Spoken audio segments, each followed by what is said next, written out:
Kushner, Representative Porter, Senator Sampson, Representative Aurora, and the Public Employees Labor Union, Labor Employees Committee. I'm here to testify in favor of 5198, reimbursement for expenses from working remotely.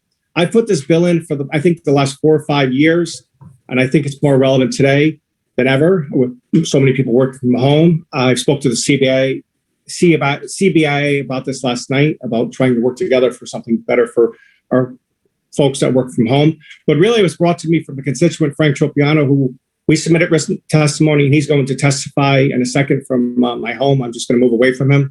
But I really think it's really important for people, for data and for usage at home. And so I'm going to turn it over to Frank, if it's okay with you, Senator.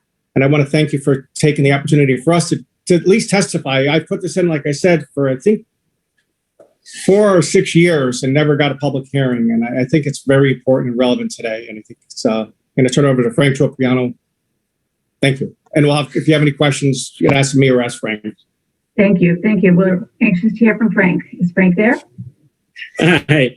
Good morning, Chairman Representative Porter, Chairman Senator Kushner, Ranking Member Senator Sampson, and Representative Aurora, and all the members of the Labor Committee. As Dave said, I'm actually Frank Tropiano. I brought this bill to Dave's attention about 6 years ago. At the time, I was working for a large healthcare insurance company, and they had this policy where they were paying for cell phone and internet services because I was an IT employee there at the time.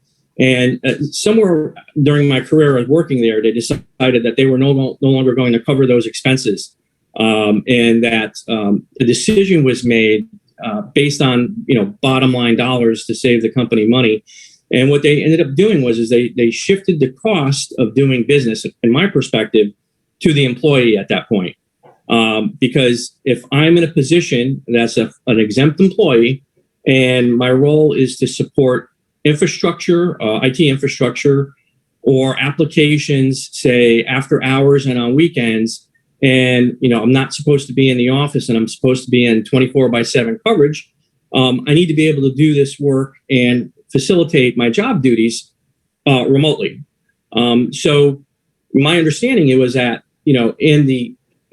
when I took the position, my understanding was that those expenses would be covered expenses. And the way I look at those covered expenses, I look at them as the same thing as sometimes when you get reimbursements for meals and travel and mileage and so forth.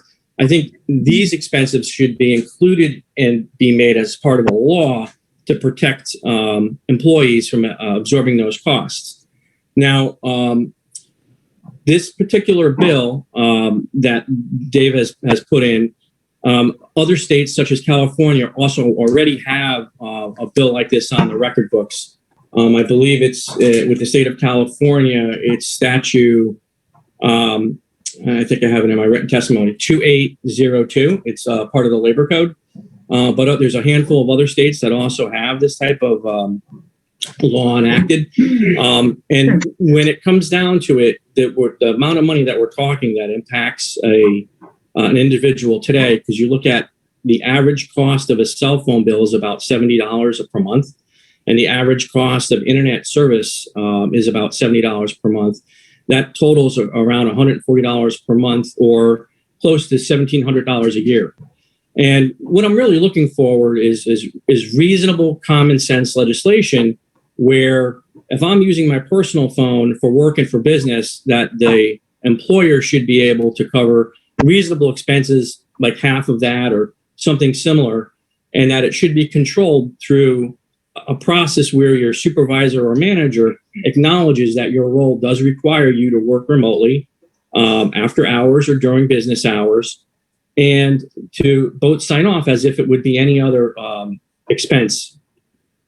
So I think this is incredibly important in today's climate, especially with the pandemic, and it makes it more relevant today because it shifts the way that employers and employees are doing business in the future. I currently work for the Knights of Columbus in New Haven, Connecticut today. And, we've been remote for the past year. And there's talk of us potentially, depending on your role and position, we may never go back to the office. We may just be remote workers. Again, that's nothing definite today, but as those expenses, of working remotely, they should incorporate those as part of my job duties. Now, to be fair to the Knights of Columbus, they already do that, but I'm more concerned about the other employers in the state of Connecticut that don't do that for their employees. So again, I appreciate you giving me and allowing me to testify today on behalf of this bill, and I'm open to any questions that anyone may have. Thank you. Thank you. Thank you for being here today and for your testimony. I do